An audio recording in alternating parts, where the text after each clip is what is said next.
Now, a change of pace. The media industry is getting a shake-up with community-powered sites now allowing amateur photographers and videographers to compete with professionals. Getty Images recently teamed up with photo-sharing site Flickr to allow users to sell still images to Getty's clients. And iStockphoto also allows users to sell video and artwork as well as photos. And CEO Thompson joins us now in the studio. Kelly, great to have you in here. Thanks so much for talking to us today. Just firstly, if we could ask you about, I guess, the motivation for designers and media organisations to use a site like iStockphoto. I guess, is it about saving money? Definitely, it's about saving money, but it's also about a vast group of images. We have 55,000 photographers submitting to us from all over the world, so the collection is huge and really diverse. So besides great prices, they're getting great photos as well. So how does it work? It's royalty free, isn't it? Yeah, it's royalty free. So anyone who's interested in submitting to us can come to the site. We do give them some training. They can upload some sample images. Once we make sure they know what they're doing, they can start uploading images to the site. As soon as they're inspected, they go live for sale. As soon as their images are actually sold, the money goes right into their account. So as photographers, you can, even a hobbyist photographer can start making money right away. What kind of businesses tend to use the site? Well, at this point in North America, it's estimated that 55% of all the stock sold is sold by iStockphoto. So almost every business at this point uses our images. Even, from tiny little one-person companies doing their own marketing, all the way up to studios like this that need quick video footage or shots for stills to go along with the story.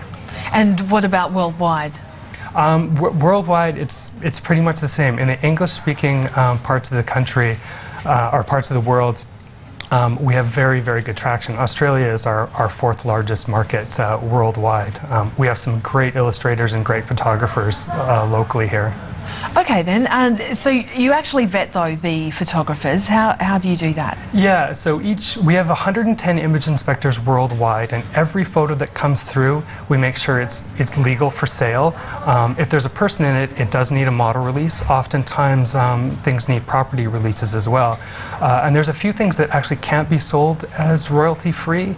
Ayers rock, for instance, there's some heavy stipulations around what can and can't be done with it.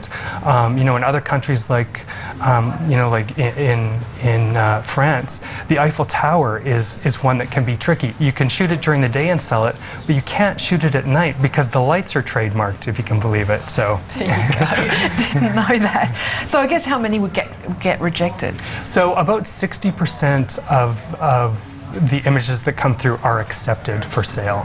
So it's a pretty good acceptance rate. Yeah. And how does it work with fees? I mean, how with being royalty free, how is it a saving for businesses? Well, our price point, because our costs are so much lower than a traditional agency where they had to go spend $30,000 or $40,000 on a single photo shoot, we don't incur any of that cost. So our price point is from $1 to about $20 for photos.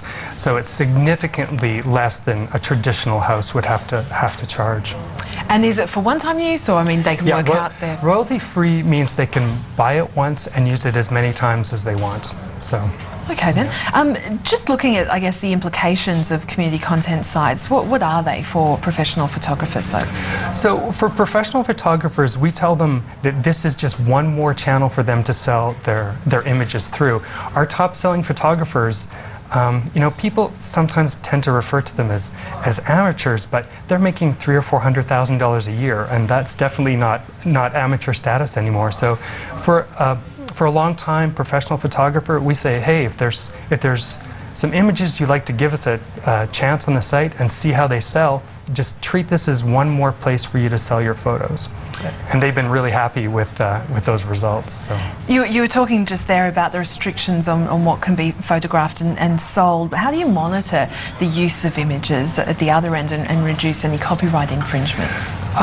Well, the one great thing about having 55,000 photographers is that they see everything. So they're actually our first line of defense. If an image gets used in a way that's inappropriate, we definitely hear about it through our photographers. They're sort of the eyes on the street. We do have some technical means behind the scenes that we do check things out as well. So.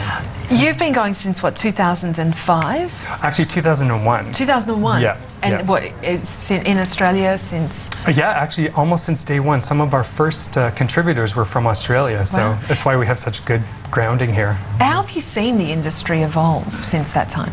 Well, definitely there's been a shake-up. Sort of the mid-tier players have had a hard time. You know, the Gettys of the world still do great. They have beautiful, extraordinary image that's expensive to produce. It is more expensive to buy, but for those types of customers, that cost isn't really a huge deal. You know, if you're spending $30 or $40 million on an advertising campaign, whether an image is $10,000 or $10 is almost immaterial in the big scheme of things. So, you know, Getty's doing, you know, great at the high end, and we're doing really great at the kind of value end of the line. But there is some people in the middle that are definitely getting squeezed by those two markets. How much is the industry worth now? Is there a figure? It's hard to say because almost all the players are privately held and don't release numbers, but it's well over $2 billion now. So it's a big market.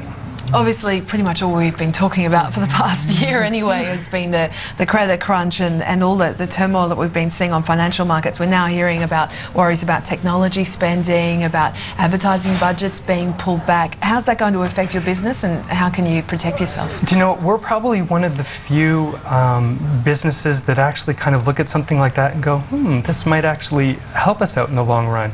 You know, as people get you know, as budgets get tightened, definitely they're going to look at an image that's $20 or less, as opposed to spending a lot more money on something. So, you know, we've been through tough times before, and our business has actually performed extraordinarily well. So hopefully it's the same this time. So have you got anything coming up in the future that you can tell us about? Yes, we're actually launching audio in the new year, so that's pretty exciting for us. We have actually started already accepting submissions for it, and it'll go on sale probably January or February, so we're looking forward to it. There you go. Very interesting. Great to talk to you. iStockphoto CEO Kelly Thompson. Thanks for coming in today. Bye. Do stay with us. Coming up after the break, all the latest market figures for you and our top stories this Tuesday.